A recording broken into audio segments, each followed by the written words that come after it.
What's good, people? I hope you're doing super well today. It's a brand new year, but it's the same old me. And we're back with the first episode of InSpired for 2022. And I've got 5 fantastic posts that are going to help you use LinkedIn more effectively. So without further ado, let's jump into this one.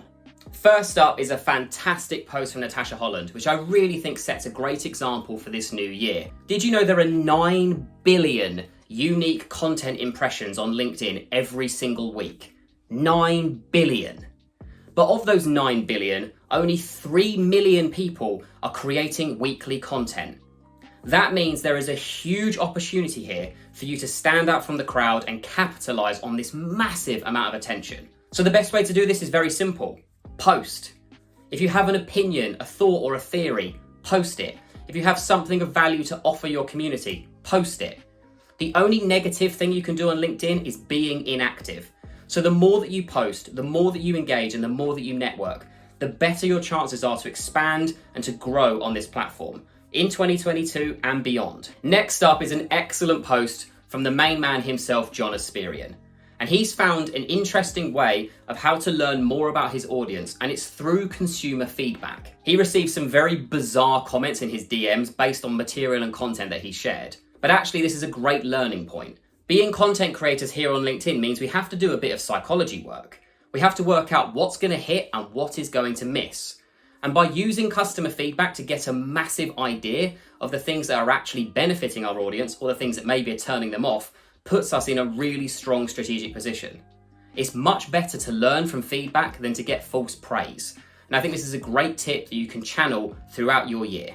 Next up is a brilliant entry from Dina Kalakovic, and she highlights some of the biggest posting misbeliefs on LinkedIn. We spend a lot of time talking about what we should post on LinkedIn, how we should do it, why we should do it. But we don't often focus on the things that perhaps maybe are not the right things that we should be serving. Of her great list, my favourite without question is this idea that we should never give away value for free, that we should reserve value because it's something that people can pay us for. Whilst there's an element of truth to that, the only way you're going to convert that sale and make someone more enticed to actually buy from you is to offer them something of value. So by doing this regularly and giving people little bits of information that are non-committal but add value to their day or add value to their business is going to enhance your authority.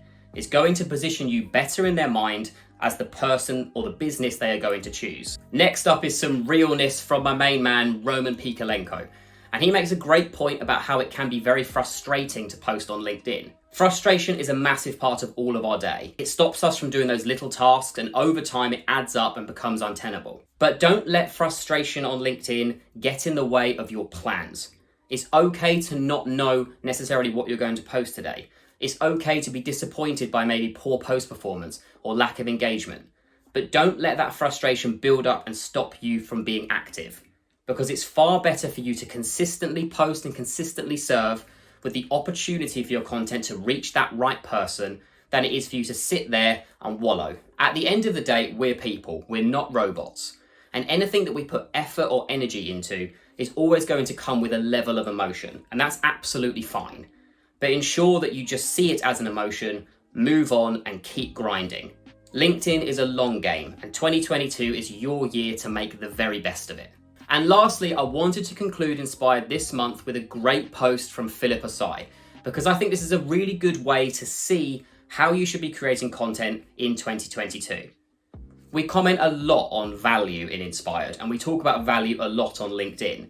And you might sometimes wonder, what does that mean? What is value? What can I offer that is valuable? Philip felt this exact same way, but he's broken it down into 3 really easy, simple to follow stages. And I think if you put this as part of your marketing strategy in 2022 and beyond, you are best positioned to offer more value. The first is really simple. Speak to your followers and your connections.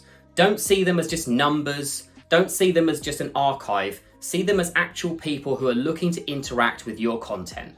Secondly, and most importantly, listen to the things they're struggling with. Locate their pain points, their areas of frustration, the things that they need solutions for.